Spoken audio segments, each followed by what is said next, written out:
Bom dia a todos, bom dia a todas. Bom dia para você que também nos acompanha pela TV UFMA no Maranhão. Sejam todos muito bem-vindos e bem-vindas a mais um ICL Mercado Investimentos. Hoje, terça-feira, a gente vai falar de vários assuntos importantes. Vamos continuar analisando a PNAD trimestral. Dessa vez a gente vai olhar para outros recortes trazidos pela pesquisa. Mas a gente também vai falar de endividamento, vamos falar de inadimplência, dados da Serasa aí, relativos ao mês de março. E temos outros assuntos também para tratar com vocês. A gente vai falar de siderurgia, vamos falar de arroz.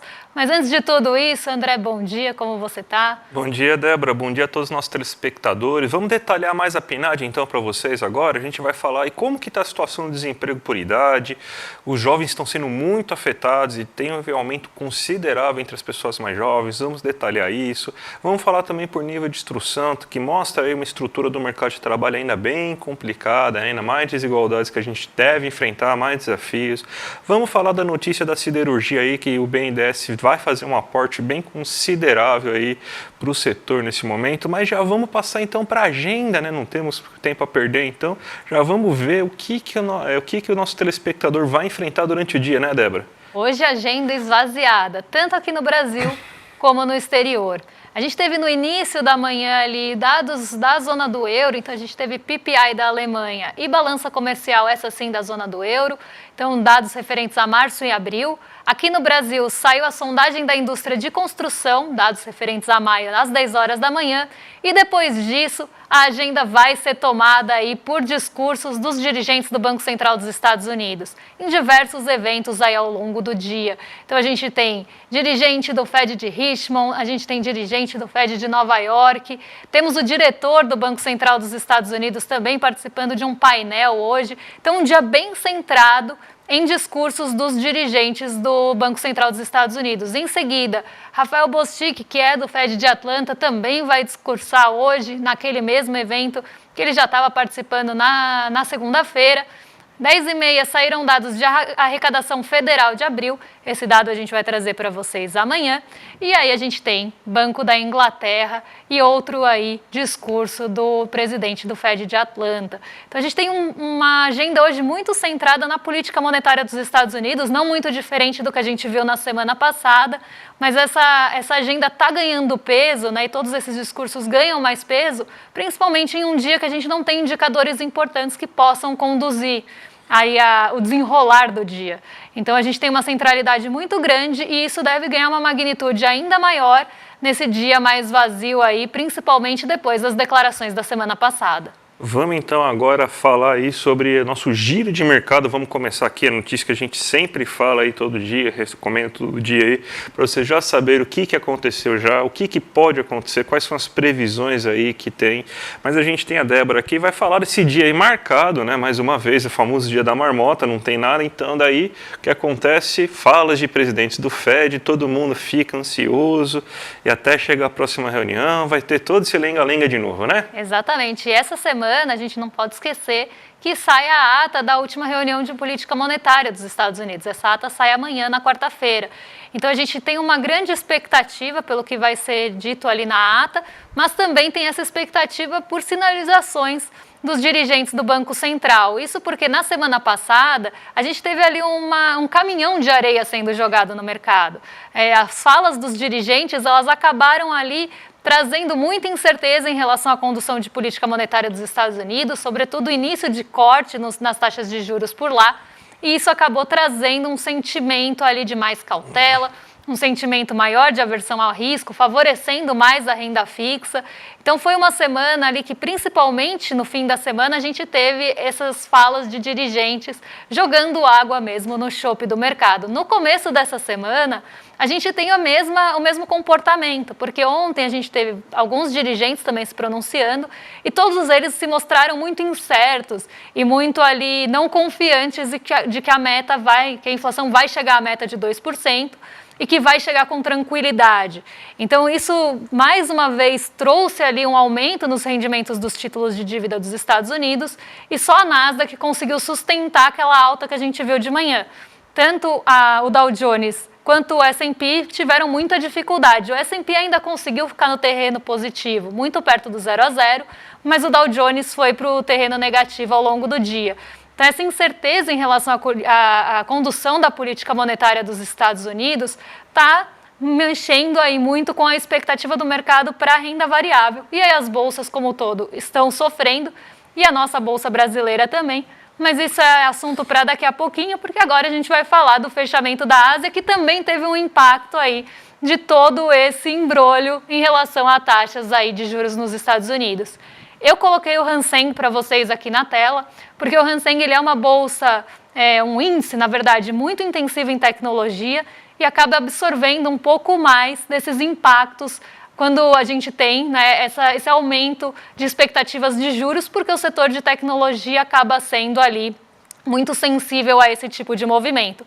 Então, hoje o Hang Seng caiu 2,14, mas os juros dos Estados Unidos não foram aí o único fator que acabaram aí, que acabou mexendo com a bolsa. A gente teve, junto a isso, a perda, né, ou a perda do fôlego, ou até a redução do entusiasmo dos mercados, principalmente mercados ligados à China, e o Hang Seng ele tem ali incorporadoras chinesas na composição.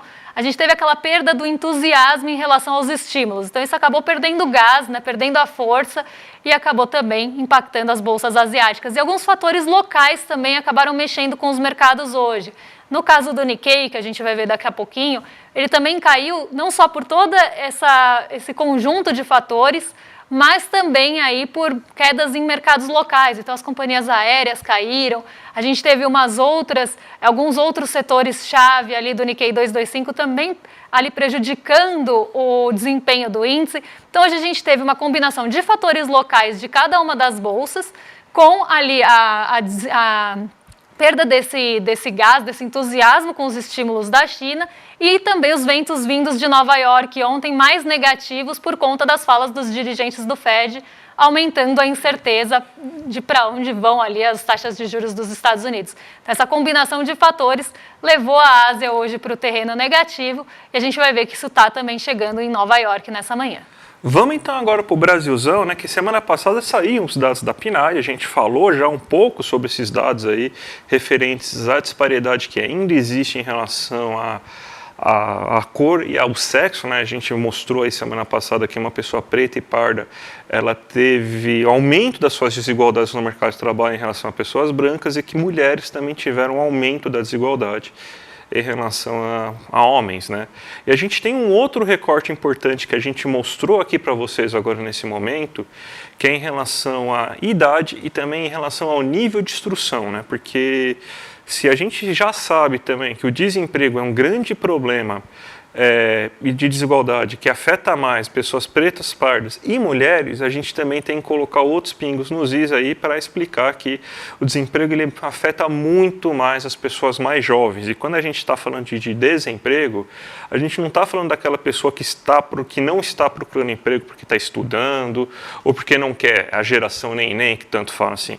Esse desemprego aí que a gente está vendo, por exemplo, de 30,2% de pessoas entre 14 e 17 anos são de pessoas que estão procurando emprego. Então, você tem um acesso ao primeiro emprego muito dificultado aqui ainda no Brasil. E foi o que mais aumentou nesse primeiro trimestre aí do ano de 2024, porque a característica que a gente teve aí justamente do desemprego formado aí nesse primeiro trimestre é aquela característica sazonal que a gente sempre observa, que são de vagas temporárias informais sumindo, né?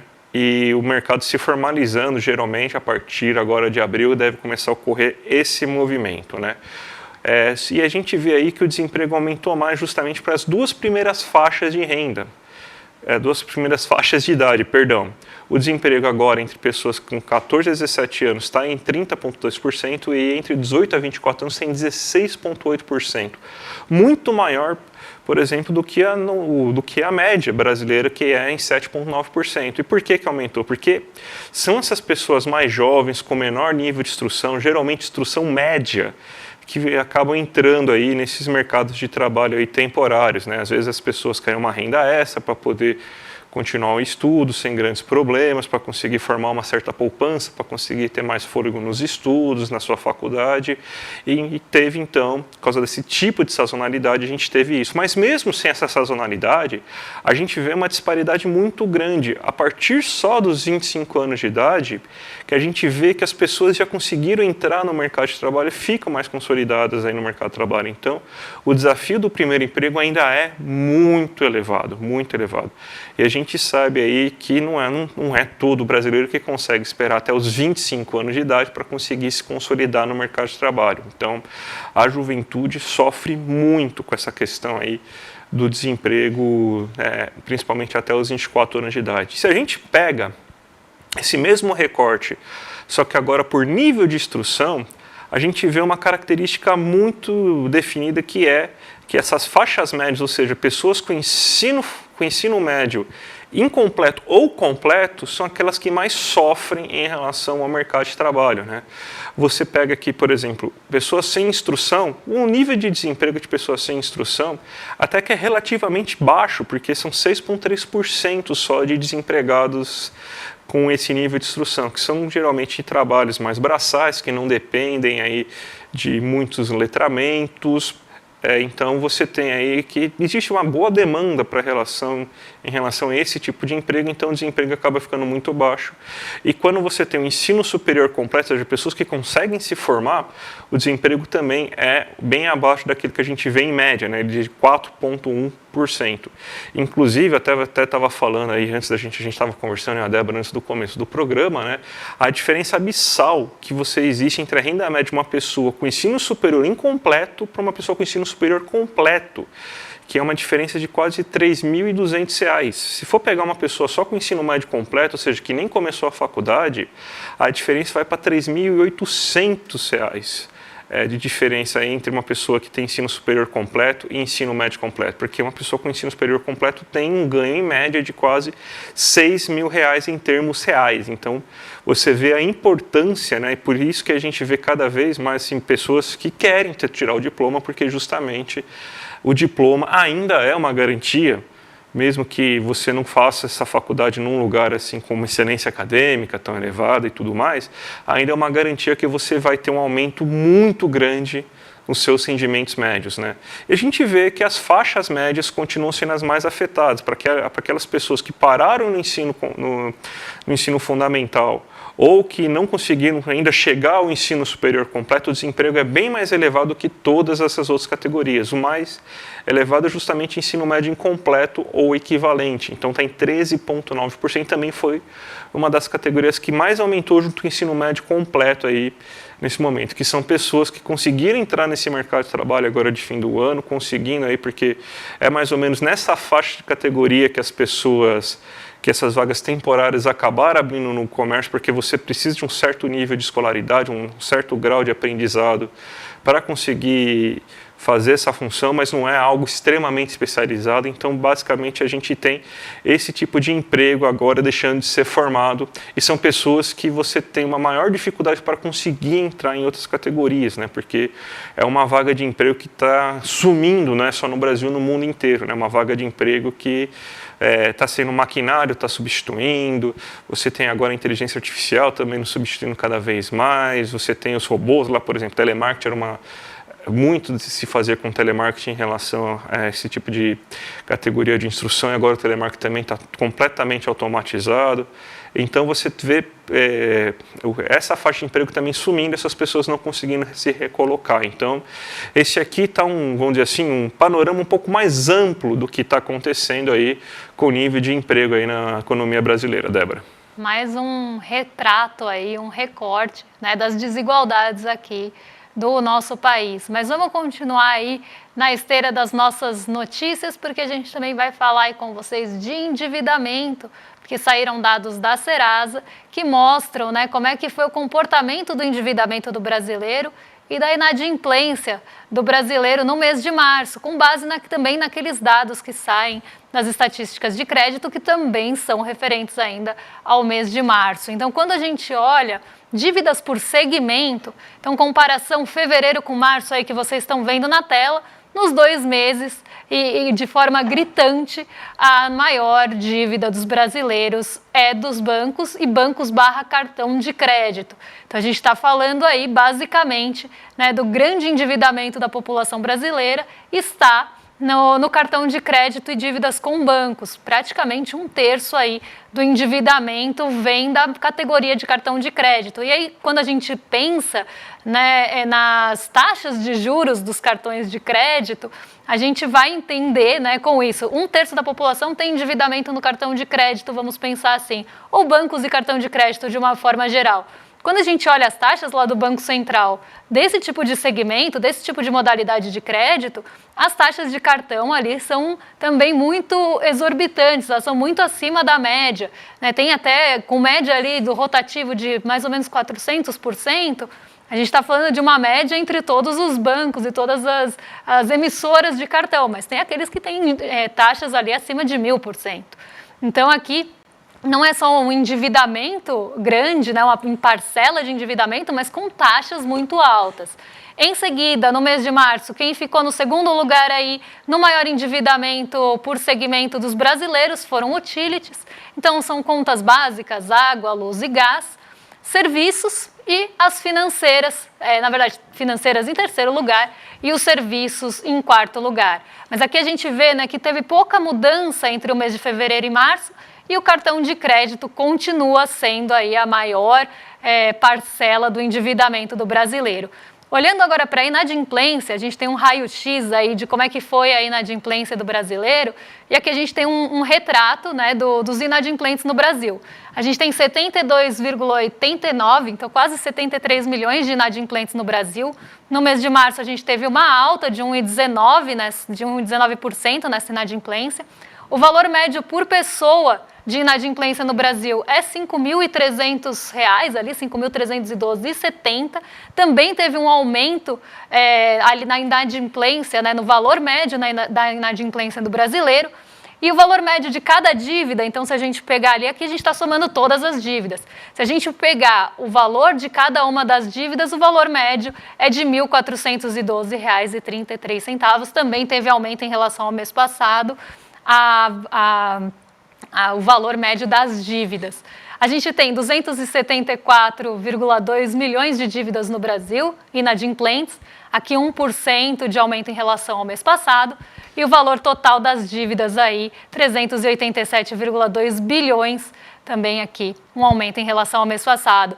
E é interessante a gente pensar, tudo bem que aqui é mês de março, mas é interessante a gente pensar, né, nesse aumento da inadimplência em um momento que a gente acaba e encerra o Desenrola, que tem justamente esse objetivo de diminuir a inadimplência e diminuir aquela parcela de renda que vai justamente para pagamento de juros, e às vezes de juros impagáveis aqui no Brasil, e de dívidas que estão ali rolando há muito tempo e que já atingiram patamares bem elevados de não só inadimplência, mas muitas vezes de se tornar realmente impagável.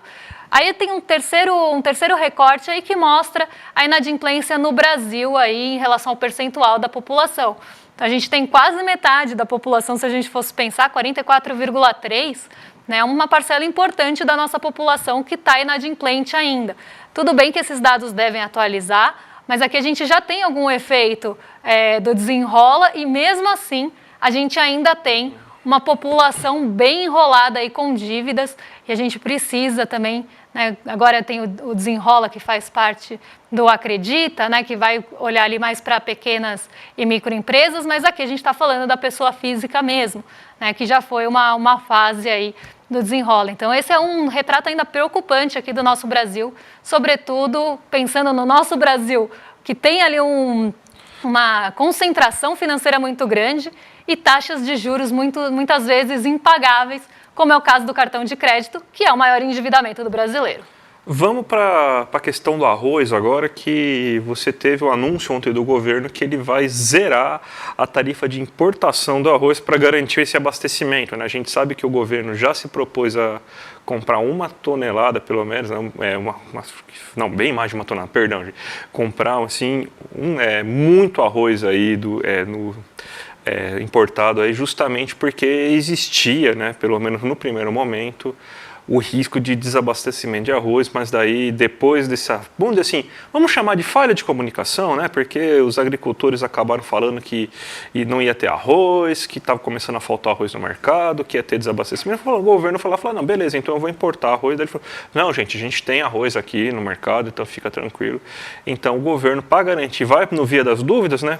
Vamos lá importar esse arroz, a gente já explicou como vai ser a venda desse arroz, inclusive aí para o brasileiro, vai ter um preço fixo e você vai também zerar essa tarifa de importação. Então, se algum produtor aí precisar suplementar a sua safra de arroz aí porque está faltando, ele vai poder importar esse arroz sem nenhum tipo de problema, ele vai poder aí importar isso aí sem problema. Então, eu já ouvi gente falando mal dessa notícia aí, conseguimos ouvir gente que é contra, né, a importação de arroz. Até ouvi na Rádio Bandeirantes hoje, né, faço aquele grande exercício de ficar ouvindo a rádio concorrente aí para você ter fígado aí e saber o que eles estão falando de besteira para poder desmentir, né, ao vivo, né. Então, ouvi lá um senhor famoso lá da Rádio Bandeirantes falando que o governo devia trabalhar em vez de ficar importando arroz para atrapalhar aí os agricultores locais aí do Rio Grande do Sul, né? Mas é assim que pensa, né? Nossa querida elite aí pensante da comunicação brasileira, né? André, você está se autopunindo de manhã, mas a gente precisa ver todas essas notícias. Eu também me dou umas chicotadas de manhã e leio cada coisa que vocês nem imaginam, para a gente poder trazer para vocês aí de uma forma desconstruída e desmitificada também. É por vocês, né? Por vocês que a gente toma esse sacrifício. Exatamente. E a gente tem também notícias da siderurgia, porque vai ter aí um aumento de investimentos no setor, né, no país, e isso veio aí depois do anúncio das cotas e aumentos de tarifa de aço, né? Então a gente tem uma perspectiva de um anúncio aí de 100 bilhões, mais ou menos, em investimentos no Brasil até 2028, 4 anos. É importante porque a gente tá vendo aí que está aumentando, inclusive agora, os investimentos, bens de capital, só que a gente precisa de coisas, a gente precisa que esses investimentos sejam produzidos, né? Então não adianta nada a indústria querer investir sendo que não tem material de bens de capital para conseguir investimento, né? A gente está com uma capacidade ociosa no setor aí siderúrgico de 50%, ou seja, a gente consegue crescer na siderurgia sem precisar expandir a planta produtiva siderúrgica, só aumentando a produção. Então é um bom momento aí para você conseguir isso. A gente está vendo a indústria demandando cada vez mais bens de capital, e a siderurgia é um desses aí. Então também veio junto com alguns anúncios do Haddad também aí sobre questão de isenções, taxações exteriores e tudo mais. Então acho que vale bastante a pena aí essa medida. O BNDES, né, se não fosse o BNDES, né, não ia ter financiamento aí no Brasil, porque não é nenhum banco privado, é o BNDES aí que tem a capacidade e só ele consegue fazer esse tipo de anúncio. Vamos para a abertura de mercado então agora, Débora, aqui, vamos ver aí como que tá. Ixi, hoje tá todo mundo bem parado, ninguém quer saber de nada, hein? Não é só a agenda que está esvaziada e xoxa hoje, mas o nosso mercado ele também está andando muito de lado. Isso não só no Brasil, como de uma forma geral, né? Então a gente vê aqui o Ibovespa bem perto do 0 a 0, tentando buscar um fôlego positivo ali, mas está quase se segurando para manter os 127 mil pontos, está bem perto ali, quase chegando nos 128, né? Mas está ali bem forçando o fôlego para ficar no positivo, eu diria. E isso vem muito porque o petróleo Brent está em queda hoje. Então, o que a gente tem de limitação para o Ibovespa? Vamos pensar assim primeiro, o que pode limitar essa alta ou puxar o Ibovespa para perto do 0 a 0? Primeiro fator, petróleo Brent, que está caindo 0,80 hoje, está nessa toada desde manhã. Então, desde a abertura ali dos mercados, durante a madrugada, a gente viu o petróleo Brent já no terreno negativo, ele estava caindo até mais, durante a manhãzinha ele estava caindo mais de 1%, então a gente já sabia que as ações ligadas a petróleo iam sofrer hoje na nossa abertura de mercado. Antes até mesmo da abertura já dava para ter ali uma ideia. E a gente tem um outro fator pesando, nesse caso especificamente na Petrobras, porque hoje a gente tem a reunião que vai validar ali a indicação da Magda Chambriard para o comando da petrolífera e da estatal. Então isso também acaba pesando no sentimento dos investidores que não vão se posicionar muito fortemente em ações ligadas a petróleo e, sobretudo, na Petrobras, que tem um peso enorme no nosso Ibovespa, justamente por conta da expectativa e da espera por essa reunião, por essa assembleia que vai validar a indicação. Então, aqui a gente tem uma incerteza grande, algo que pode mexer aí com a volatilidade da Petrobras, pode aumentar a volatilidade da Petrobras em um dia que o petróleo também não está colaborando. Então, isso pode reduzir esse ímpeto positivo que a gente está vendo aí, que está bem fraquinho. A gente tem um outro fator que pode puxar para o sentido contrário, não só anúncios aí em relação a investimentos em siderúrgicas podem ajudar ali o mercado de mineração e siderurgia a tomar um pouco mais de fôlego e conseguir tomar impulso para ajudar o Ibovespa, mas também a gente teve alta no minério de ferro em Dalian, na China. A gente teve, apesar ali da perda do entusiasmo com o mercado setor imobiliário chinês, o minério de ferro continuou subindo por lá e isso acaba trazendo um fôlego para o nosso Ibovespa aí para o terreno positivo. Em Nova York, as bolsas elas também estão muito andando de lado e a gente tem um fator bem importante que a gente não pode esquecer, que amanhã sai a ata da reunião de política monetária e essa ata está sendo bem aguardada em uma semana, na verdade 2 semanas, que os dirigentes do Banco Central não param de falar e que estão ali mexendo muito com as expectativas em relação a juros futuros. E aí a gente tem as treasuries hoje caindo. Em uma véspera de ata do FONC, né, que é o Comitê de Mercado Aberto dos Estados Unidos, a gente tem uma redução do rendimento dos títulos de dívida dos Estados Unidos, porque nos últimos dias eles subiram muito e acabaram ali atingindo um patamar que se espera que ele vá voltar a reduzir. Mas isso ainda depende muito dos pronunciamentos que vão vir ao longo do dia, porque pode reduzir, inclusive, essa queda. Em um momento também de muita incerteza. Em um momento de muita incerteza, o mercado não vai se posicionar. Então, ele vai ficar mesmo andando ali de lado, como um siri, vai ficar ali perto do 0 a 0 em Nova York, também pouco fôlego local. Quando a gente olha moedas, a gente vê também que é uma movimentação muito contida, né? O dólar frente aos pares está zerado, ele não está ali mostrando nem positivo nem negativo, está bem ali no 0 a 0, até com uma leve movimentação negativa, porque vocês veem que ele está vermelhinho aí, mas o dólar aqui frente a real, ele está se desvalorizando. Então mostra ali que tem um ímpeto sim vindo de dólar, de real, provavelmente da movimentação de commodities e ações ligadas às commodities, sobretudo minerais. E a gente está falando basicamente de minério de ferro.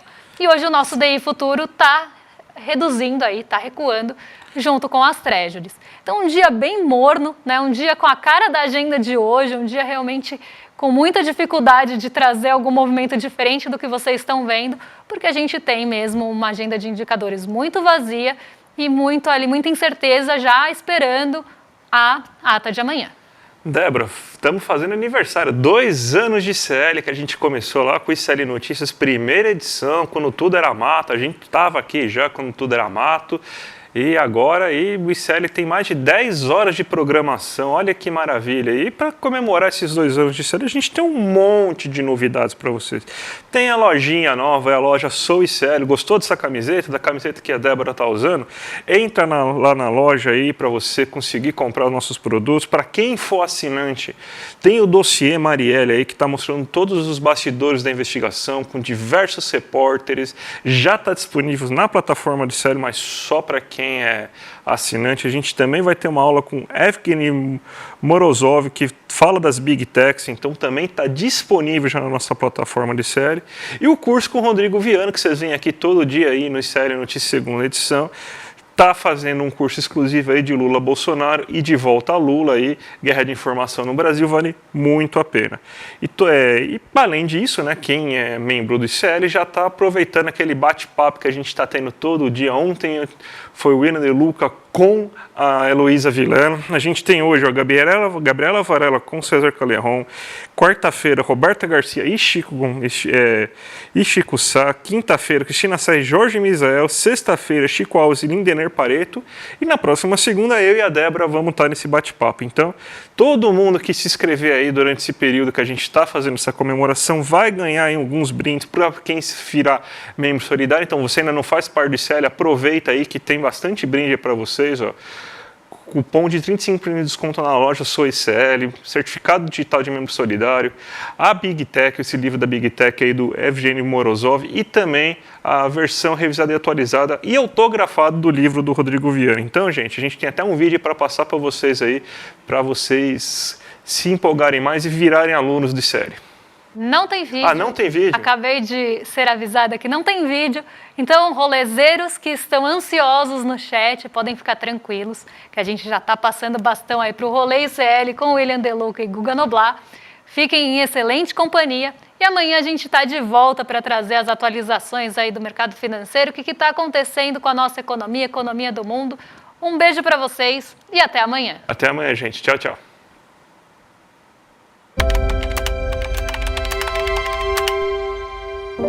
Ser ICL para mim é ser independente, é poder falar o que a gente pensa. Ser do ICL é ter liberdade para opinar e isso ninguém paga uma história dessa. Ser ICL é ser resistência, e ser resistente e ser resiliente também. A gente acorda cedo, todos os dias, antes da notícia, e a gente vai dormir depois dela. O ICL faz um trabalho fundamental para colocar os pingos nos is, para colocar as verdades nos seus devidos lugares. Não é só combater a fake news, mas de levar comentário, uma apuração de um outro lado da notícia que, inclusive, a grande mídia não cobre. Então a gente sempre fala a verdade acima de tudo, doa quem doer. Isso tudo sem monetizar o seu conteúdo e sem receber um único real de iniciativa privada ou de qualquer fonte de financiamento. Tem um compromisso único e exclusivamente com a verdade e com o público, com as pessoas, com a comunidade do ICL. Ser do ICL significa apostar numa comunidade, na construção de uma comunidade. A relação aqui não é com um público passivo, mas com pessoas que apostam, entendem, participam e ajudam a fazer o ICL todos os dias.